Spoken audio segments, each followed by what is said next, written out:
Hello guys, வணக்கம். Welcome back. நம்ம இப்போ கிரைண்டர் வாங்கியிருக்கோம். அம்மாவோட பர்த்டே கிஃப்ட்டு கிரைண்டர் தான் எனக்கு.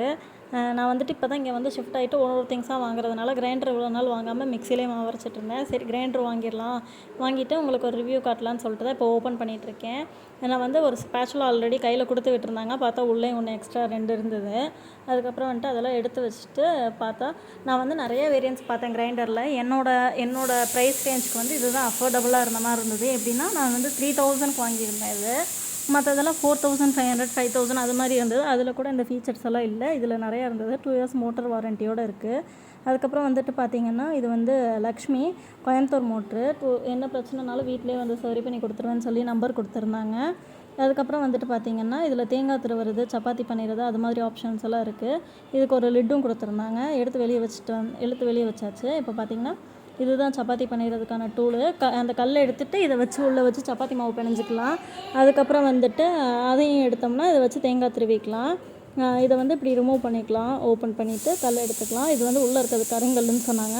அதனால் அம்மா அத்தையெல்லாம் என்ன சொன்னாங்க, கருங்கல்லுனா கல் தூளாக வரும், ஒரு டைம் ரேஷன் அரிசி அது மாதிரி ஏதோ ஒன்று போட்டுட்டு அதுக்கப்புறம் நீ மாவாட்டிக்கோ அப்படின்னு சொல்லி சொன்னாங்க. சரின்னு சொல்லி ஆட்டாமையும் 2 டேஸ் வச்சுருந்தேன். ஏன்னா என்கிட்ட ரேஷன் அரிசி இல்லை அப்படின்றதுனால.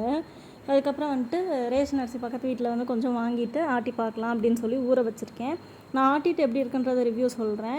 இந்த கிரைண்டர் எனக்கு ரொம்ப பிடிச்சிருந்தது. அந்த கிரைண்டரில் ரெண்டு கலர் வேரியன்ட் இருக்குது. ஒன்று பார்த்திங்கன்னா ஒயிட் வித் ஆரஞ்சு, இன்னொன்று பார்த்திங்கன்னா பிளாக் வித் பிங்க்கு. நான் பிளாக் வித் பிங்க் தான் சூஸ் பண்ணேன். ஏன்னா ஒயிட் வாங்கினா ஏதோ ஒன்று லைட்டாக பட்டால் கூட ரொம்ப அழுக்கு தெரியும் அப்படின்றதுனால நான் இந்த வேரியன்ட் தான் சூஸ் பண்ணியிருந்தேன். அதுக்கப்புறம் இதை இப்படி ரிமூவ் பண்ணிவிட்டு ஈஸியாக மாவையும் எடுத்துக்கலாம். வாஷ் பண்ணுறதுக்கும் ஈஸியாக இருக்கும். அதுக்கப்புறம் அந்த கீழே பிங்க் கலரில் ஆன் ஆஃப் பவர் பட்டன் ஒன்று கொடுத்துருக்காங்க. அது அது ஒரே ஒரு கண்ட்ரோல் தான். ஒரு ப்ரெஸ் ஆன், ஒரு ப்ரெஸ் ஆஃப். ஆன் ஆஃப் பண்ணி விளாண்டுட்ருக்கேன் நான். அதுக்கப்புறம் வயரும் நல்லா லென்த்தாக இருந்தது. சின்ன இடம் இருந்தாலே போதும், இதை கரெக்டாக ஃபிக்ஸ் பண்ணிடலாம். கொஞ்சம் வெயிட் பரவாயில்லாமல் நம்ம தூக்குற அளவுக்கு வெயிட்டாக தான் இருந்தது.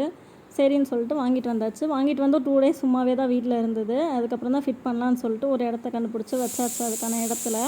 அதுக்கப்புறம் இப்போ ரேஷன் அரிசி பக்கத்து வீட்டில் வாங்கியிருந்தேன்னு சொன்னால அதை ஊற வச்சு ஒரு டைம் போட்டு எடுத்து கீழே ஊற்றிடலாம். ஃபஸ்ட்டு லேசாக தண்ணி ஊற்றி ஆட விட்டுட்டு அதுக்கப்புறம் அரிசியும் போட்டு ஆட விட்டுட்டேன். ஒரு 10 மினிட்ஸ் தான் ஆச்சு. கம்மியான குவான்டிட்டியில் அரிசி போட்டதுக்கு நல்லா அரைச்சிருச்சு. ரொம்ப நைஸாக அரைச்சிருச்சு. நான் விட்டுட்டேன் பார்க்காம. அது டக்குன்னு ஓடிடுச்சு. கொஞ்சம் நேரம் ஆகும்னு நினச்சேன் நான். அதுக்கப்புறம் கழுவி கீழே ஊற்றிட்டு காலையில் நைட்டு திரும்ப அரிசி ஊற வச்சு காலையில் எங்களுக்கு மாவாட்டிக்கிட்டேன்.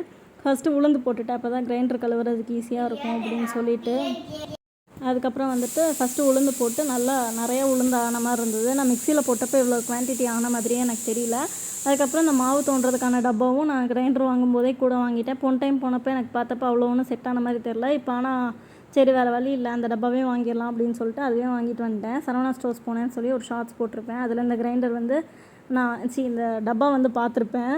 பார்த்துட்டு வேணான்ட்டு வந்திருப்பேன். இப்போ வாங்கிட்டேன். திரும்ப அரிசி போட்டு எடுத்துக்கிறேன். ஈஸியாக இருந்தது கழுவுறதுக்கும் சரி, மெயின்டைன் பண்ணுறதுக்கும் ஈஸியாக இருக்கும்னு நினைக்கிறேன். கிரைண்டர் சூப்பராக இருந்தது. நீங்களும் வாங்குறதுனா வாங்கலாம்.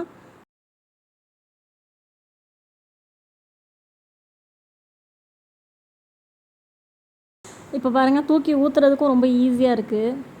நான் காலைல ஒரு பிளேட்டில் வச்சுட்டு மாவை அப்படியே தூக்கி ஊற்றிக்கிட்டேன். கையிலலாம் எடுக்கவே இல்லை. ஃபஸ்ட்டு உளுந்து போட்டப்போ மட்டும் கையில் எடுத்துக்கிட்டேன். ஏன்னா கழட்டி திரும்ப மாட்டணுன்றதுக்காக. இப்போ கழுவுறது தானே, அதனால் எடுத்து ஊற்றிட்டு அப்படியே கழுவிக்கிட்டேன். கழுவுறதுக்கும் ஈஸியாக தான் இருந்தது. Bye guys. இதே மாதிரி இன்னொரு வீடியோவில் பார்க்க மறக்காம சேனலை சப்ஸ்கிரைப் பண்ணிட்டு உங்கள் ஃப்ரெண்ட்ஸோட ஷேர் பண்ணிக்கோங்க. பாய்.